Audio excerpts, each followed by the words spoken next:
so close to each other, you wouldn't be blamed for thinking they were the same. But in reality, the two are very different in both culture and history. And this is their story.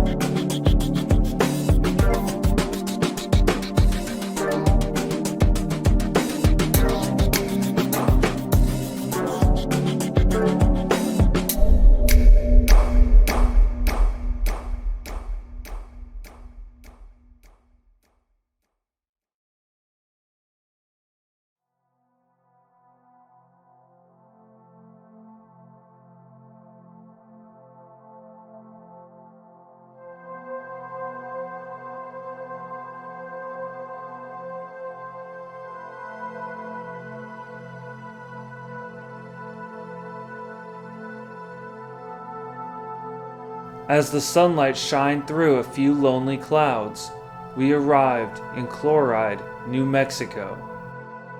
It was a quaint town nestled in a small valley, populated by a few friendly folks. After taking in the atmosphere, we decided to begin our exploration. So that's the old saloon, which was originally the Chloride Bank. This is sort of like the Main Street area, the Pioneer store here. And the building next to it's an art gallery. And then here there's a lot of old mining equipment. Now obviously those latrines right there and that information center is new. Man, that stuff is pretty cool.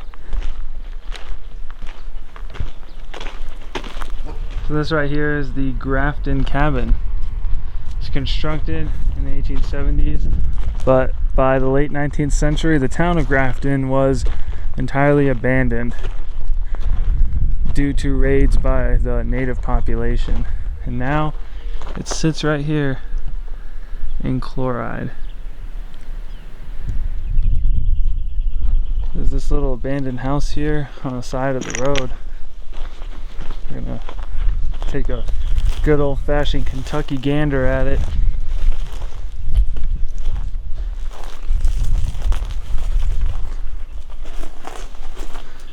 Wow, look at the inside. If you look past the reflection there. Wow. I'm gonna try and do this. Kind of get a look at the inside there. Seems like the front door is open. Wow. Oh my gosh. It's incredible. This place.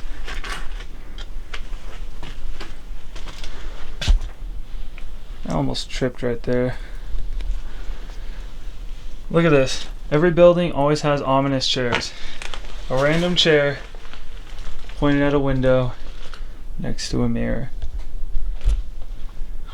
Hey there, Kiwi.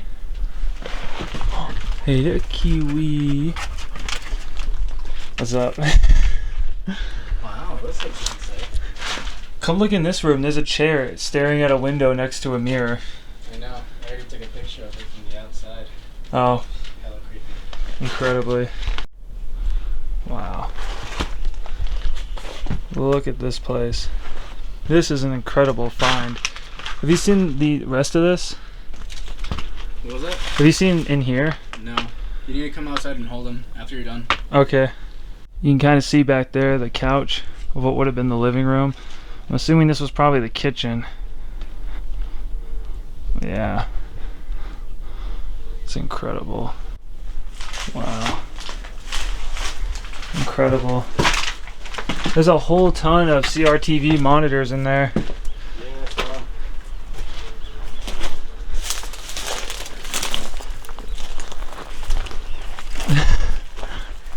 Yeah, I got the leash. Alright. You gotta stay here, okay, buddy? You can't follow me in.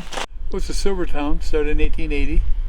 Actually, 1879 the first building was built, but the town government was formed in 1880. These buildings are all 1880 buildings, all the ones you see around here. When I came, Labor Day weekend, 1977, there were 7 old-timers who were sons and daughters of the people who built the town. And so they were my historians. I have their stories.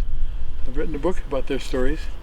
We've just been we kind of fell in love with the town, and I've been trying to restore it, keep it going. These buildings all needed restoration. This one here was in pretty good shape. Most of the rest were just pieces. That was built to be the bank. Failed before it opened because they didn't have any cash in town. Everybody bartered. So it failed as a bank. So they opened it as a saloon, and that was successful, naturally, until 1896. And then when the boom was over with it, they closed down. In the 1940s, a family bought the building for the materials, and they had a bad flood, and they took the roof off to get at the timbers to build bridges. So then the rocks all tumbled down. And when I bought it, I got just the materials. I bought a house, and the family owned the materials, and they said, "That's yours too." I didn't own land. And several years later, a man owned the land, said, "I'm going to bulldoze your rocks." And I said, "I want to save them," so I bought the land. And then a crew of Mexican men come through here, and I got them to do the chimney on that cabin. We brought that up to save it.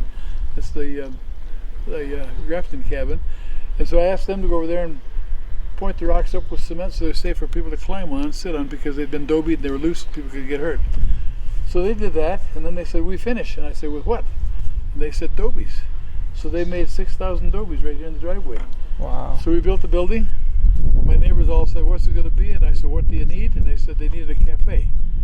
So I put a stainless steel kitchen in, and then nobody comes. So I closed it up. You said this building behind us right now was an old store? That was a Pioneer store that was built by a man, a Canadian. His name was James Dalglish. He was from Eastern Canada. He built this store in 1880. He ran it all through the boom years. After the boom was over with in 1896, he left, went to Hillsborough, and built the building, which still stands. He leased this out for a few years, and in 1908 it was bought by the James family. They were orphans. The oldest boy was 16. He had 5 younger brothers and sisters, but he was a real go-getter. He had worked in the U.S. Treasury mine after he got out of the 8th grade here in Chloride. So when the mines closed down, he took over the assets of that mine, and he used that as leverage to buy timberland. So he had timber people up cutting timber, and he began putting together a big ranch, and he bought this store to be a commissary for his working people and for the few people left here. In 1923, the oldest orphan, the oldest boy, had a young son. They sent him back east to be educated so he could get back here and run their businesses. By this time, he'd put together a big ranch, had timber guys working, had a little bit of mining going on. They sent the boy back east. He was supposed to get educated as a businessman and come back. He got educated as a physicist, and he married a woman from Brooklyn. He didn't come back. And I bought it from him 73 years later. Still sealed up. So it's a time capsule. Wow. What's it like to live in Chloride? Wonderful. I've lived all over the country. West Coast, East Coast, lots of places in between. I worked for IBM as a project manager for air defense projects, so I lived all over. This is by far the best place to live. By far. Is there anything else you'd like to say about the town? Yeah, best place to live. It's growing. We're trying to get that young couple that just walked through here to move here full time. We want to get some younger blood in here. I'm getting old, and I want to keep the town going. A man named Harry Pye, who was delivering freight for the U.S. Army, traveled through a small canyon where he would discover a silver vein. In 1881, he and 2 others would come back to the area to make their claim. Founded in 1881, Chloride would soon boast thousands of residents, multiple saloons, shops, and other amenities. In the year 1893, the U.S. would switch to using the gold standard, meaning that its money was backed by gold. This caused the silver crisis. The value of silver would drop by nearly 90%. 11 people still reside in the town of Chloride. That right there is the hanging tree, which apparently they didn't actually use for hanging.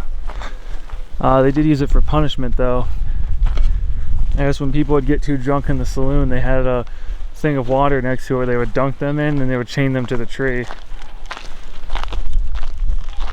Fascinating little bit of history. So this place is another little abandoned house on the side of the road.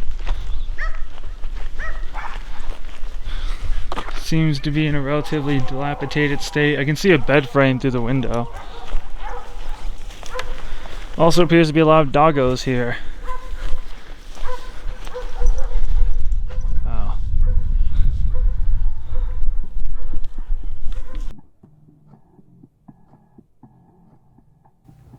Next, we headed over to Winston, founded in 1881 by miners who claimed that chloride was, quote, too rowdy. Just like chloride, Winston was abandoned in 1893 during the Silver Panic.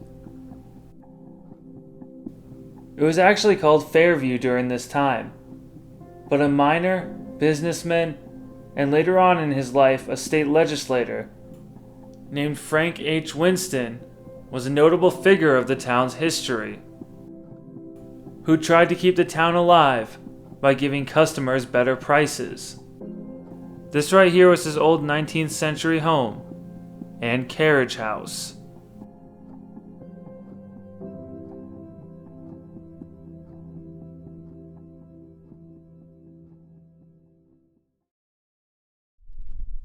In the area of Winston now,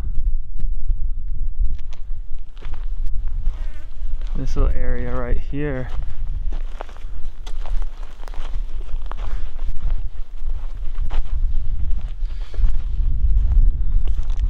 wow, look at this.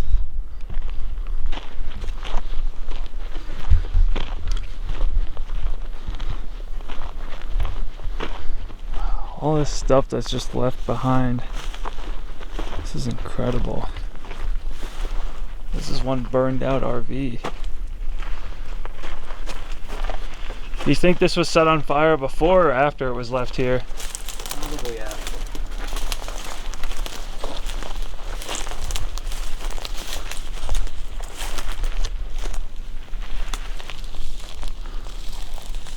We found this building close to Winston and Chloride, a few miles away in a place called Willow Springs Draw. Looks like there's a cellar here, but it's all collapsed, so there's no chance of getting inside there. Oh, that bird finally got out of the building. There was a bird in here. It was banging against the window. Looks like there's a lot of bee activity here, so we want to be careful. Oh wow, that is really, really cool. Careful, Kiwi. Looks like all the bees are over there. Don't eat anything. Little tiny house.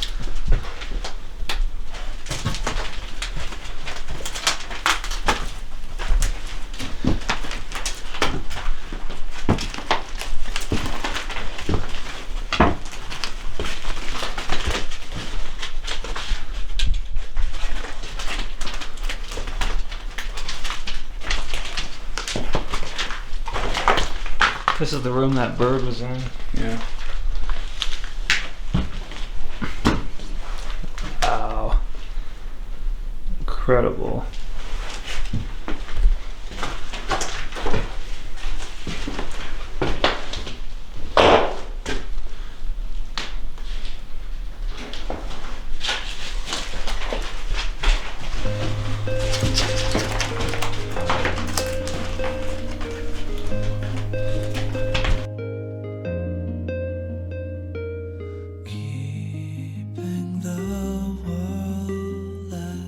Winston and Chloride are fascinating towns. Although they were once abandoned entirely, new life has been breathed into them. They have interesting histories and cultures, and now they will never be forgotten. As I ride through the park where the lights fill the dark city streets, say you're coming home any day now.